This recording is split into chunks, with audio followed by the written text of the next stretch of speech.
بسم اللہ الرحمن الرحیم۔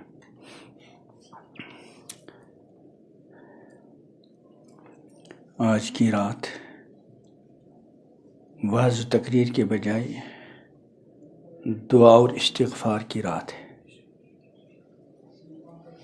انسان اللہ تعالیٰ کی بارگاہ میں اپنے اعمال کو، اپنی غلطیوں کو، اپنی کوتاہیوں کو پیش کرے۔ ہلو، السلام، میجر سے بھی بعد میں فون کیجیے۔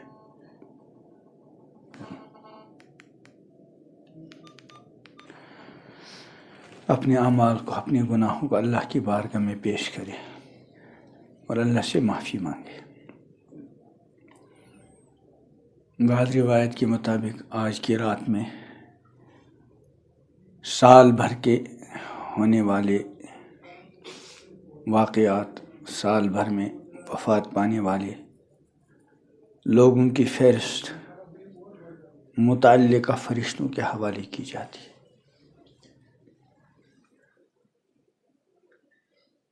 اب پتہ نہیں اس سال کی فہرست میں کس کس کا نام آ جائے۔ ہر انسان یہ سوچے، ہو سکتا ہے کہ میرا بھی نام اس فہرست میں آ چکا ہو۔ اگر ایسا ہے تو پھر اس کا مطلب یہ ہوگا کہ یہ سال میری زندگی کا کیا ہے؟ آخری سال۔ اور یہ جو سال بھر کی فہرست حوالے کیے جانے کا معاملہ ہے، اس میں یہ بھی ہو سکتا ہے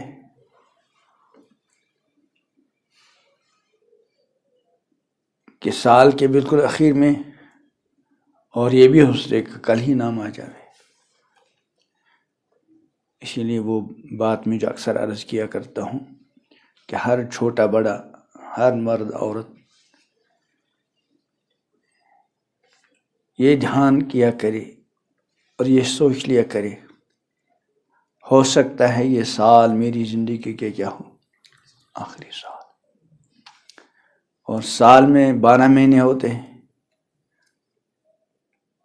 ہو سکتا ہے یہ مہینہ میری زندگی کا آخری مہینہ ہو، اور یہ ہفتہ میری زندگی کا آخری ہفتہ ہو، اور یہ رات اور یہ دن میری زندگی کی آخری رات اور میری زندگی کا کیا ہو؟ آخری دن ہو۔ آج اللہ تعالیٰ سے از سر نو معاملہ کر لے۔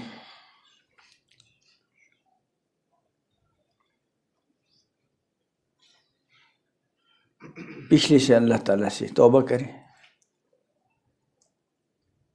آئندہ کے لیے اللہ تعالیٰ سے مانگے بھی اور ارادے بھی کر لے کہ انشاءاللہ گناہوں سے بچوں گا۔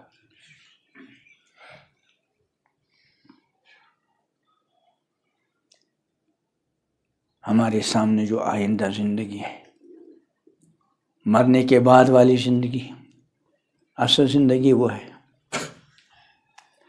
یہاں ٹھاٹ باٹ کے ساتھ زندگی گزرے، شہرتوں کے ساتھ زندگی گزرے، عزتوں کے ساتھ زندگی گزرے، گمنامی میں گزرے، فقر و فاقے اور مسائل و پریشانیوں کے ساتھ گزرے۔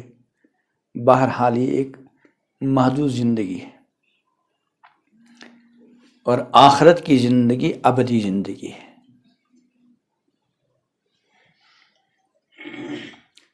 اس لیے اپنی اس چند روزہ زندگی کے وقتی فائدوں کو سامنے رکھ کر، وقتی لذتوں کو سامنے رکھ کر، نفس کے وقتی تقاضوں کو سامنے رکھ کر اپنی آخرت والی زندگی کو خطرے میں نہ ڈالے۔ امام الانبیاء حضرت محمد عربی علیہ السلام نے فرمایا ہے کہ جس نے اپنی دنیا کو ترجیح دی اس نے اپنی آخرت کا نقصان کیا، اور جس نے اپنی آخرت کو ترجیح دی اس نے اپنی دنیا کا نقصان کیا۔ پھر فرمایا کہ ترجیح دو اس چیز کو جو باقی رہنے والی ہے، اس چیز پر جو فنا ہونے والی۔ قرآن مقدس میں کفار اور غیر ایمان والوں کے بارے میں بیان کیا گیا کہ ان ہؤلاء یحبون العاجلہ، کہ یہ لوگ عاجلہ جلدی والی چیز، پہلے آنے والی، یعنی دنیا کو تو محبوب رکھتے ہیں۔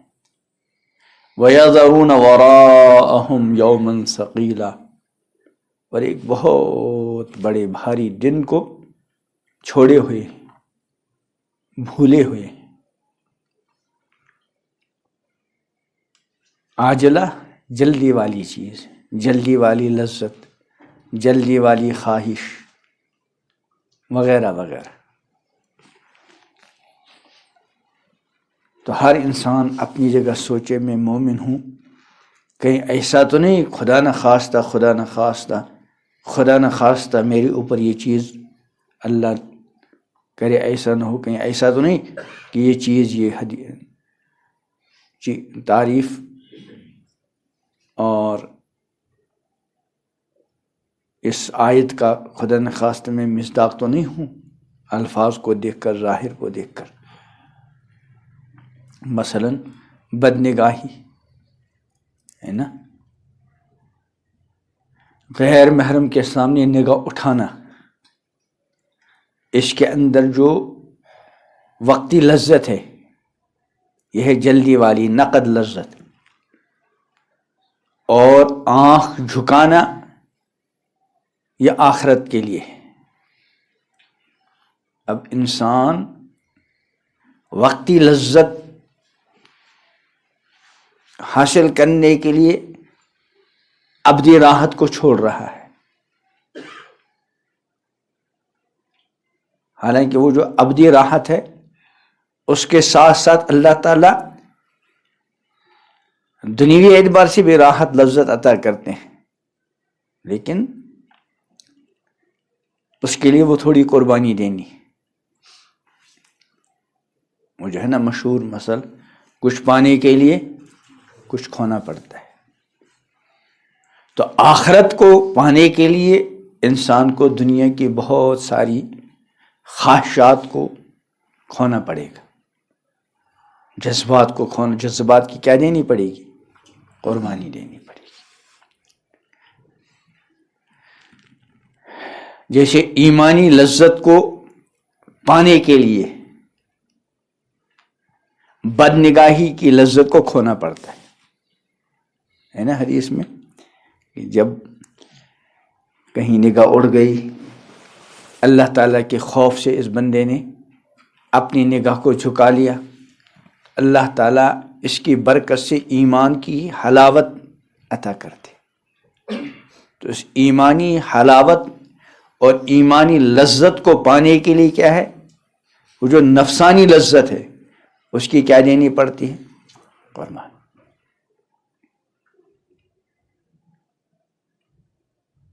اسی طرح ہر مرحلے میں کچھ پانے کے لیے کچھ کھونا پڑتا ہے۔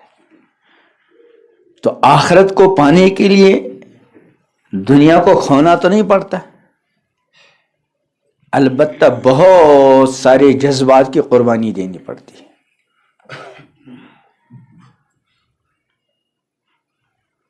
جب ان جذبات کی ہم قربانی دیں گے تو آخرت تو انشاءاللہ سمر جائے گی۔ دنیا کے اندر بھی اللہ تعالیٰ نقد اپنی عنایات اور اپنی عطاؤں سے نوازا کرتے ہیں۔ چنانچہ قرآن پاک میں ہے من عمل صالحا، جس کسی نے اچھے اعمال کیے، من ذکر او انثی، مرد ہو یا عورت، وہو مومن، بشرطی کہ کیا ہو، مومن ہو۔ اس ایمان اور اعمال صالحہ کا اصل بدلہ تو کہاں ملے گا؟ آخرت میں۔ لیکن اللہ دنیا کے اعتبار سے وعدہ فرماتے ہیں فَلَنُحْيِيَنَّهُ حَيَاتًا طَيِّبَةً، دنیا میں حیات طیبہ، پر لطف سکون کی زندگی عطا کرے۔ ایسے اس کے خلاف زندگی گزارنے میں جو اصل سزا ہے، اللہ اس سزا سے بچائے، وہ تو کہاں ہے؟ آخرت میں، اللہ بچائے۔ لیکن آخرت سے پہلے دنیا میں بھی اس کا کچھ نہ کچھ اثر ہوتا ہے، چنانچہ قرآن پاک میں ہی ہے وَمَنْ أَعْرَضَ عَنْ ذِكْرِي، جس نے ہماری یاد سے، ہمارے ذکر سے، ہمارے احکام سے اعراض کیا، منہ پھیر لیا، ہمارے حکم پہ چلنے کے بجائے اپنی نفسانی خواہشات کی پیروی کر رہا ہے، تو اس کی اصل سزا تو کہاں ہے؟ آخرت میں۔ لیکن اللہ فرماتے ہیں فَإِنَّ لَهُ مَعِيشَةً ضَنْكَ، اس کے لیے بے چینی کی زندگی، کہاں؟ دنیا میں ہی۔ یہ جو گناہوں کے اندر لت پت ہوتے ہیں، غلط تعلقات، موبائل انٹرنیٹ کا غلط استعمال، حرام کمائی وغیرہ وغیرہ، تو اس میں چین و سکون نہیں، بے چینی۔ اب خدا نخواستہ کسی کا غلط تعلق ہے تو جب تک وہ پاس ہے، جب تک باتیں ہو رہی ہیں، تو اس وقت تک تو تھوڑا سا وہ ہے، نفسانی لذت آ رہی ہے۔ لیکن جہاں ایک دوسرے سے جدا ہو گئے تو بے چینی اور بے قراری، ایسوں کو کبھی چین و سکون نہیں ہوتا۔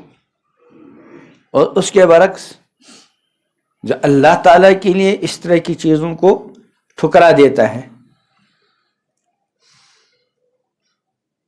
تو اس ٹھکرانے کی وجہ سے تھوڑا سا نفس پر وقتی طور پر کیا پڑتا ہے؟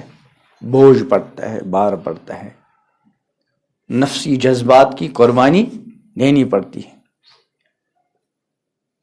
لیکن انجام کے اعتبار سے ایسے بندے کو سکون چین کی زندگی عطا ہوتی ہے۔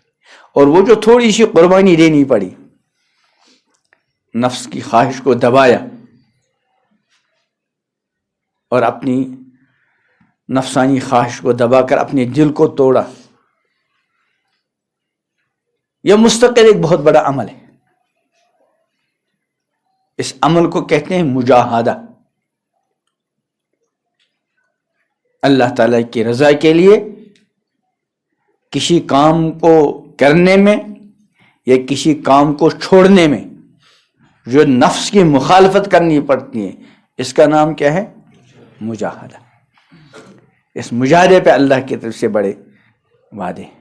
تو بہرحال آج یہ مبارک رات ہے، مقدس رات ہے، تھوڑی ہم ذکر و اذکار کریں گے، تسبیحات کریں گے، اللہ کی بارگاہ میں اب تک کے گناہ پیش کر کے اللہ سے معافی مانگیں گے۔ ہر کسی کو اپنی جگہ یہ احساس ہوتا ہے کہ میری جو اب تک کی زندگی گزری، جس طرح مجھے زندگی گزارنی تھی، ایسا نہیں ہو سکا، ایسا نہیں ہو سکا۔ یہ احساس ہوتے رہنا چاہیے۔ جو کچھ مجھ کو کرنا چاہیے تھا،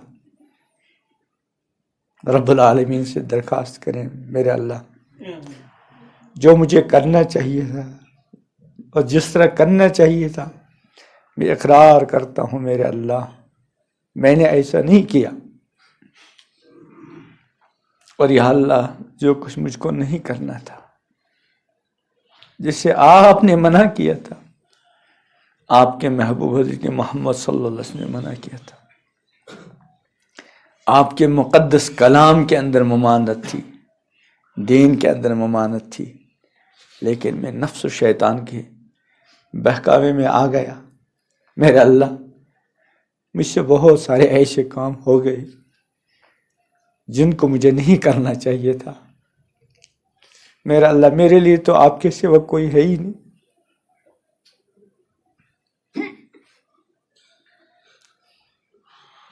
اور اللہ ہم تک رکھتے ہی نہیں.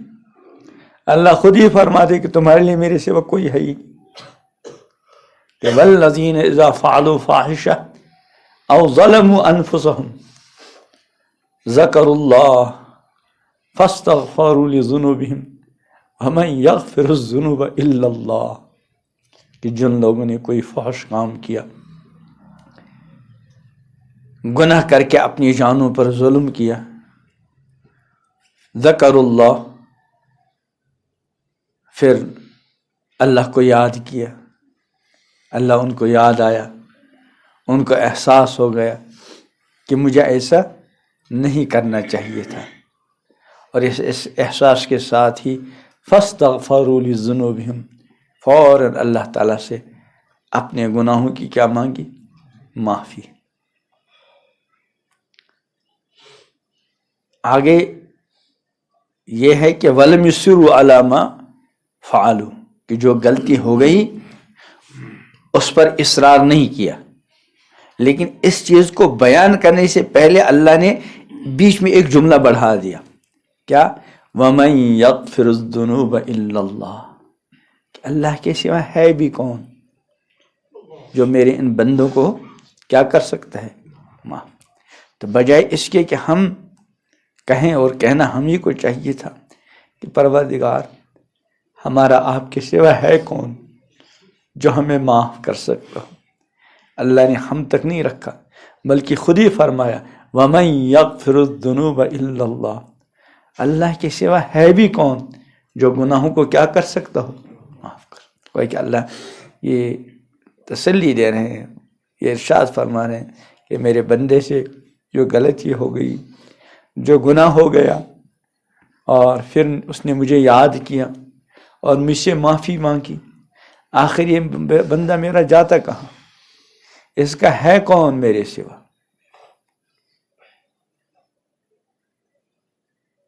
وَلَمْ يُصِرُّوا، ہاں جو ہو گیا اب اس پر اصرار نہیں، گناہ پہ گناہ کرتا جا رہا اور توبہ کرتا نہیں، استغفار کرتا نہیں. سیدنا ابوبکر صدیق رضی اللہ عنہ کا فرمان ہے ما اصر من استغفر، جس سے غلطی ہو گئی، پھر ہو گئی، لیکن وہ ہر بار اللہ تعالیٰ سے کیا مانگتا ہے؟ معافی. نادم ہوتا ہے، شرمندہ ہوتا ہے، توبہ کرتا ہے، پھر آگے چل کر پھر غلطی ہو گئی، پھر اللہ کی بارگاہ میں رویا، گڑ گڑایا، اللہ سے معافی مانگی، سنبھل گیا، پھر آگے جا کر پھر گر گیا، لیکن پھر اٹھا، پھر اللہ سے کے سامنے ہاتھ پھیلائے، ندامت شرمندگی کے ساتھ اللہ سے معافی مانگی، پھر چلا، پھر گرا، پھر اٹھا، پھر اللہ سے معافی مانگی، توبہ کی. تو حضرت صدیق اکبر فرماتے ہیں ما اصر من استغفر، کہ جس نے استغفار کیا، جس نے معافی مانگی، وہ اصرار کرنے والوں میں سے وَإِنْ عَادَ فِي الْيَوْمِ 70 مرہ. اس کا لفظی ترجمہ تو یہ ہے کہ اگرچہ ایک دن 70 مرتبہ ہو. یہ 70 مرتبہ کا لفظ عربی کے اندر بہت مرتبہ کثرت کے لیے استعمال ہوتا. 70 کا عدد مراد نہیں ہوتا. مطلب یہ ہے کہ بار بار غلطی ہوتی رہی، لیکن جب بھی غلطی ہوئی فوراً اللہ کی بارگاہ میں اپنے آپ کو پیش کیا، اللہ کی بارگاہ میں سجدہ ریز ہوا، اللہ کی بارگاہ میں ندامت کے آنسو بہائے، بار بار معافی مانگتا رہا، تو وہ اصرار کرنے والوں میں سے نہیں. اسی لیے امام الانبیاء حضرت محمد عربی صلی اللہ علیہ وسلم نے ارشاد فرمایا طوبیٰ، مبارک بادی، خوشخبری کس کے لیے؟ لمن یجد فی صحیفتہ استغفارا کثیرا، جو کل میدان محشر میں اپنے نام اعمال میں کثرت استغفار پائے. اس کی عادت تھی وہ بار بار اللہ سے معافی مانگتا تھا، استغفار کرتا تھا. امام الانبیاء حضرت محمد عربی صلی اللہ علیہ وسلم بشمول تمام انبیاء معصوم ہیں، انبیاء سے گناہ نہیں ہوتا، لیکن اس کے باوجود پیغمبر کریم علیہ السلام اللہ سے استغفار کرتے ہیں، اور رب العالمین کو حکم بھی ہے فسبح بحمد ربک واستغفر، استغفار کیجیے. اور حضور استغفار کرتے تھے. فرمایا کہ میں ایک دن میں 70 یا 100 بار استغفار کرتا ہوں. غالباً عبداللہ ابن عمر کی روایت رضی اللہ عنہ کہ ہم بعض مرتبہ ایک مجلس میں حضور صلی اللہ علیہ وسلم کی زبانی 70 یا 100 بار استغفار سنا کرتے تھے. استغفار کا مطلب کیا ہے؟ مغفرت طلب کرنا، اپنے گناہوں کی کیا مانگنا؟ معافی مانگنا. تو آج کی رات استغفار کی رات ہے، توبہ کی رات ہے. اور حدیث میں جو آتا ہے، ایک تو روزانہ اللہ تعالیٰ اپنے کرم سے اپنے بندوں کو معاف کرنے کے لیے رات کے آخری تہائی میں آسمانی دنیا پر نزول فرماتے ہیں، اور اللہ کی طرف سے ندا ہوتی ہے حل من مستغفر، ہے کوئی گناہوں کا مغفرت چاہنے والا، گناہوں کی معافی چاہنے والا، میں اس کو کیا کروں؟ معاف کروں. ہے کوئی مبتلائی مصیبت، میں اس کی مصیبت کو کیا کروں؟ دور کروں. ہے کوئی توبہ کرنے والا، اس کی توبہ قبول. یہ تو ہر رات آخری تہائی میں ہوتا ہے.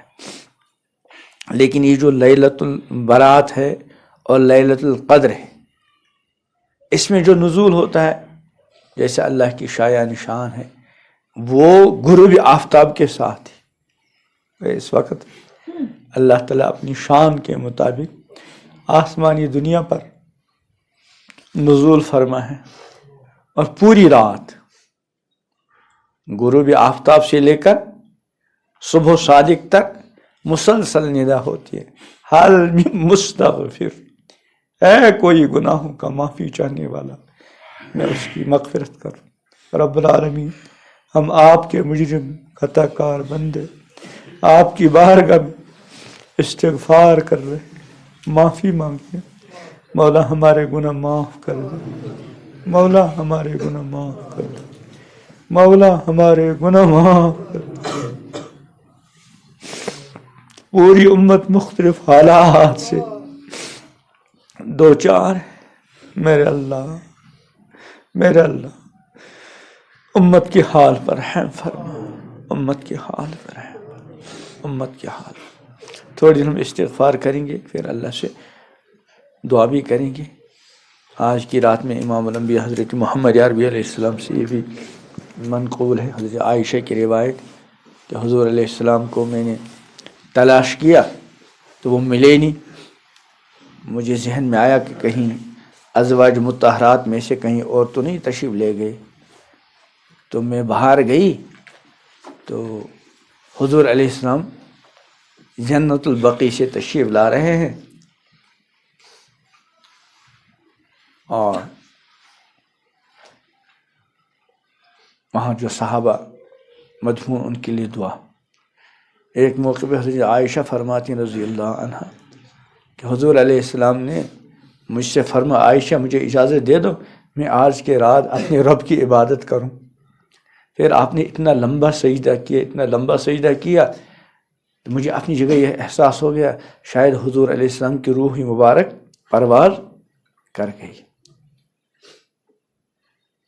پھر میں نے اپنا ہاتھ آپ کے مقدس پاؤں کو لگایا تو آپ نے تھوڑی حرکت فرمائی تو مجھے اندر سے اطمینان ہو گیا.